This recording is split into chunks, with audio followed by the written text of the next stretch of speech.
My name is Jason, and I'm with the Muskogee Public Library. Today I'm going to be reading Hansel and Gretel by Grimm's Tales. Hard by a great forest dwelt a poor woodworker with his wife and his 2 children. The boy was called Hansel and the girl Gretel. He had little to bite and to break, and once, when great scarcity fell on the land, he could no longer procure daily bread. Now, when he thought over this by night in his bed and tossed about in his anxiety, he groaned and said to his wife, "What is to become of us? How are we to feed our poor children when no longer we have anything even for ourselves?" "I'll tell you what, husband," answered the woman. "Early tomorrow morning we will take the children out into the forest to where it is the thickest, where we will light a fire for them and give each of them 1 piece of bread more, and then we will go to our work and leave them alone. They will not find their way home again, and we shall be rid of them." "No, wife," said the man, "I will not do that. How can I bear to leave my children alone in the forest? And wild animals would soon come and tear them to pieces." "Oh, thou fool," said she, "then we must all 4 die of hunger. Thou mayest as well plan the planks for our coffins." And she left him no peace until he consented. "But I feel very sorry for the poor children, all the same," said the man. The 2 children had also not been able to sleep for hunger, and had heard what their stepmother had said to their father. Gretel wept bitter tears and said to Hansel, "Now all is over with us." "Be quiet, Gretel," said Hansel. "Do not distress thyself. I will soon find a way to help us." And when the old folks had fallen asleep, he got up, put on his little coat, opened the door below, and crept outside. The moon shone brightly, and the white pebbles which lay in front of the house glittered like real silver pennies. Hansel stooped and put as many of them in his little pocket of his coat as he could possibly get in. Then he went back and said to Gretel, "Be comforted, dear little sister, and sleep in peace. God will not forsake us." And he lay down again in his bed.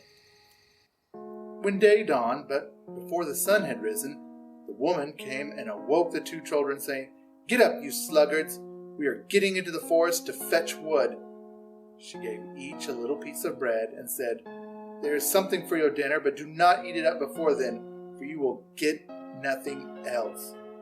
Gretel took the bread under her apron, as Hansel had the stones in his pocket. Then they all set out together on the way to the forest. When they had walked a short time, Hansel stood still and peeped back at the house, and did so again and again. His father said, "Hansel, what art thou looking at there and staying behind for? Mind what thou art about, and do not forget how to use thy legs." "Ah, father," said Hansel, "I'm looking at my little white cat, which is sitting up on the roof and wants to say goodbye to me." The wife said, "Fool, that is not thy little cat. That is the morning sun which is shining on the chimneys." Hansel, however, had not been looking back at the cat, but had been constantly throwing one of the white pebble stones out of his pocket onto the road. When they had reached the middle of the forest, the father said, "Now, children, pile up some wood, and I will light a fire, that you may not be cold."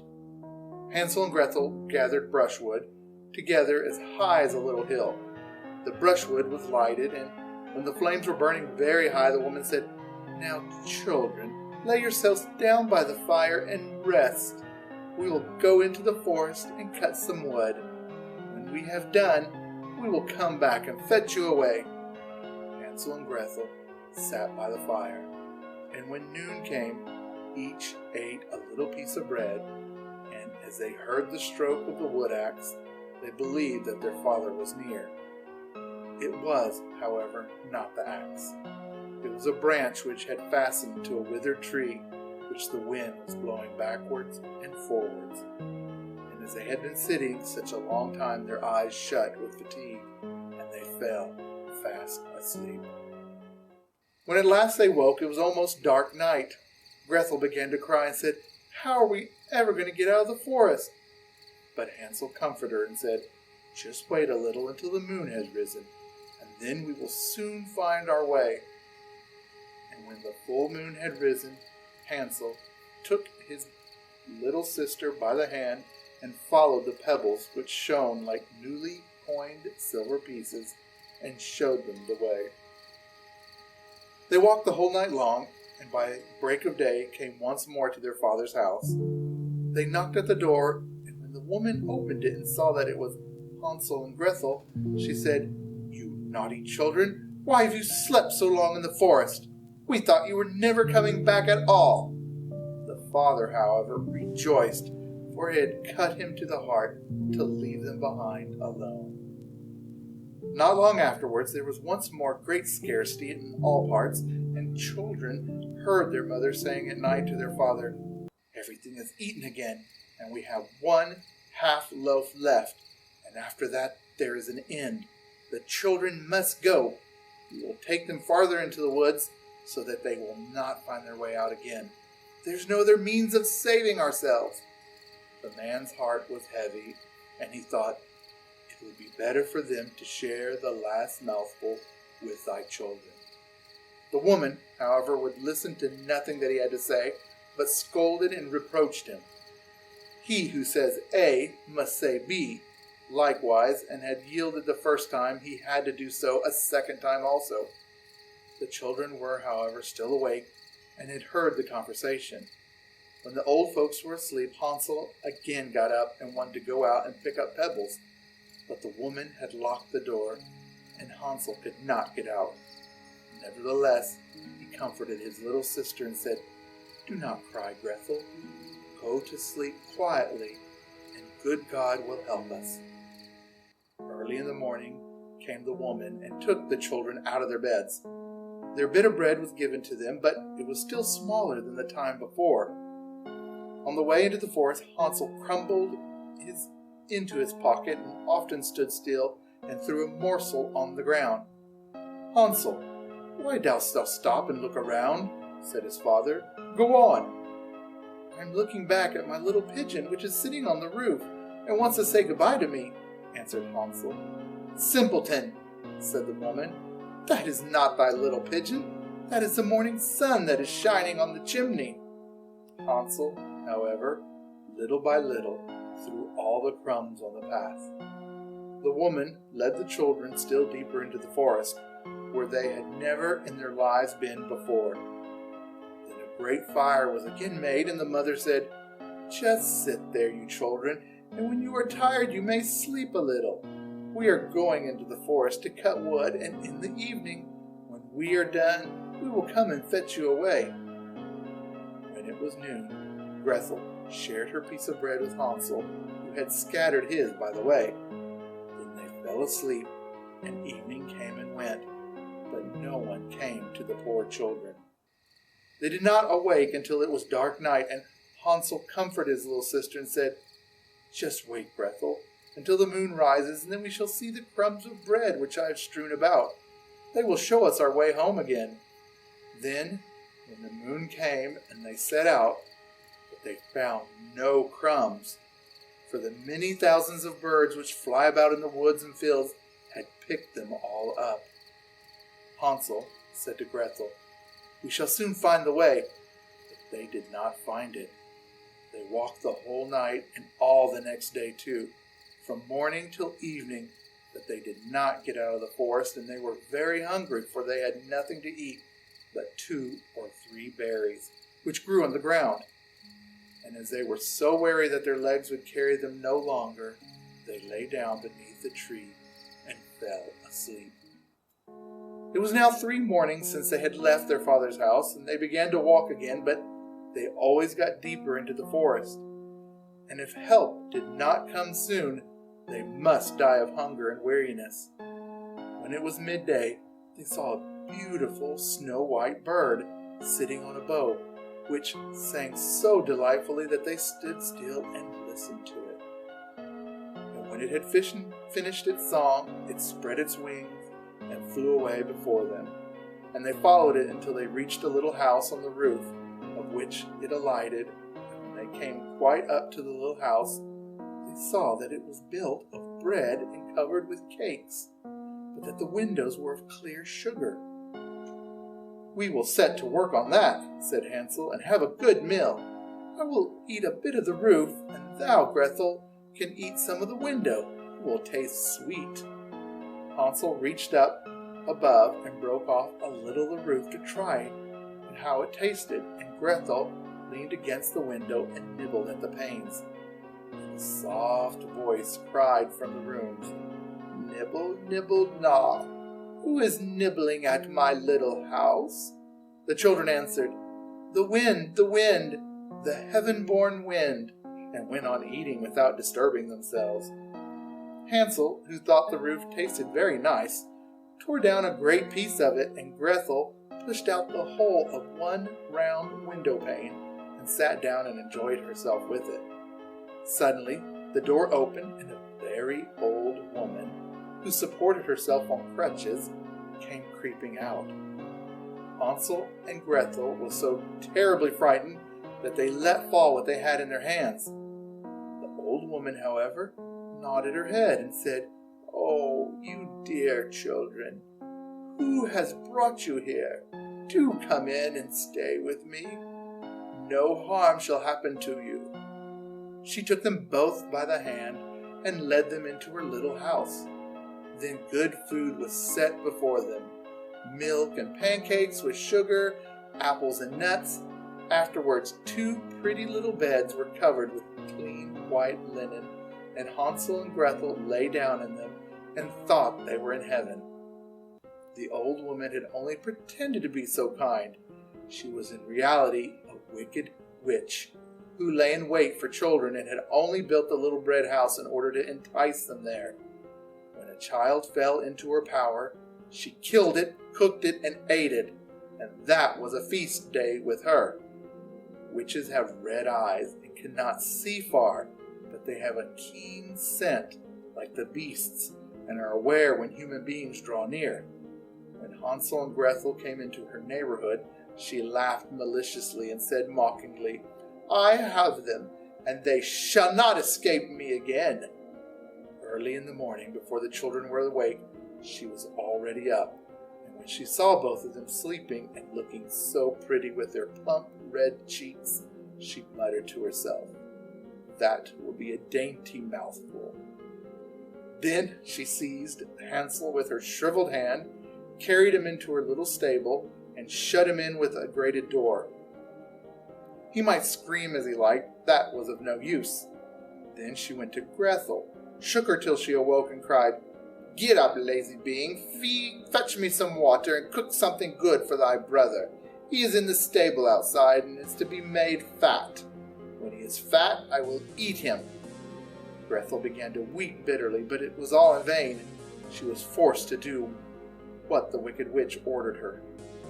And now the best food was cooked for poor Hansel, but Gretel got nothing but crab shells. Every morning the woman crept to the little stable and cried, "Hansel, stretch out thy finger, that I might feel if thou wilt soon be fat." Hansel, however, stretched out a little bone to her, and the old woman, who had dim eyes, could not see it, thought it was Hansel's finger, and was astonished that there was no way of fattening of him. When 4 weeks had gone by, and Hansel still continued thin, she was seized with impatience and would not wait any longer. "Hola, Gretel," she cried to the girl. "Be active and bring some water. Let Hansel be fat or lean. Tomorrow I will kill him and cook him." And how the poor little sister did lament when she had to fetch the water, and how her tears did flow down her cheeks. "Dear God, do help us," she cried. "If the wild beasts in the forest had but devoured us, we should at any rate have died together. Just keep thy noise to thyself, said the old woman. All that won't help thee at all. Early in the morning, Gretel had to go out and hang up the cauldron with the water and light the fire. We will bake first, said the old woman. I have already heated the oven and kneaded the dough. She pushed poor Gretel out to the oven from which flames of fire were already darting. Creep in, said the witch, and see if it is properly heated so that we can shut the bread in. And when once Gretel was inside, she intended to shut the oven and let her bake in it, and then she would eat her too. But Gretel saw what she had in her mind and said, I do not know how I am to do it. How do you get in? Silly goose, said the old woman. The door is big enough. Just look. I can get in myself. And she crept up and thrust her head into the oven. Then Gretel gave her a push that drove her far into it and shut the iron door and fastened the bolt. Oh, then she began to howl such horribly, but Gretel ran away, and the godless witch was miserably burnt to death. Gretel, however, ran as quick as lightning to Hansel, opened his little stable, and cried, Hansel, we are saved! The old witch is dead. Then Hansel sprang out like a bird from his cage when the door opened for it. How they did rejoice and embrace each other and dance around and kiss each other. And as they had no longer any need to fear her, they went into the witch's house, and in every corner there stood chests full of pearls and jewels. These are far better than pebbles, said Hansel, and thrust into his pockets whatever he got in. And Gretel said, I too will take something home with me, and filled her pinafore full. But now we will go away, said Hansel, that we may get out of the witch's forest. And when they had walked for 2 hours, they came to a great piece of water. We cannot get over, said Hansel. I see no foot plank and no bridge, and no boat crosses either, answered Gretel. But a white duck is swimming there. If I ask her, she will help us over. Then she cried, little duck, dost thou see? Hansel and Gretel are waiting for thee. There's never a plank or a bridge in sight. Take us across on thy back, so white. The duck came to them, and Hansel seated himself on its back and told his sister to sit by him. No, replied Gretel, that will be too heavy for the little duck. She shall take us across, one after the other. The good little duck did so, and when they were once safely across and had walked for a short time, the forest seemed to be more and more familiar to them, and at length they saw afar their father's house. Then they began to run, rushed into the parlor, and threw themselves into their father's arms. The man had not known one happy hour since he had left the children in the forest. The woman, however, was dead. Gretel emptied her pinafore until pearls and precious stones ran about the room, and Hansel threw one handful after another out of his pockets to add to them. Then all anxiety was at an end, and they lived together in perfect happiness. My tale is done, and there runs a mouse. Whoever catches it may make himself a big fur cap out of it. Okay, that was Hansel and Gretel, the Grimm's version. You can check out that book from the library and more that are being covered by these fantasy reads and our fantasy themed program this whole summer long. Thank you and have a good day.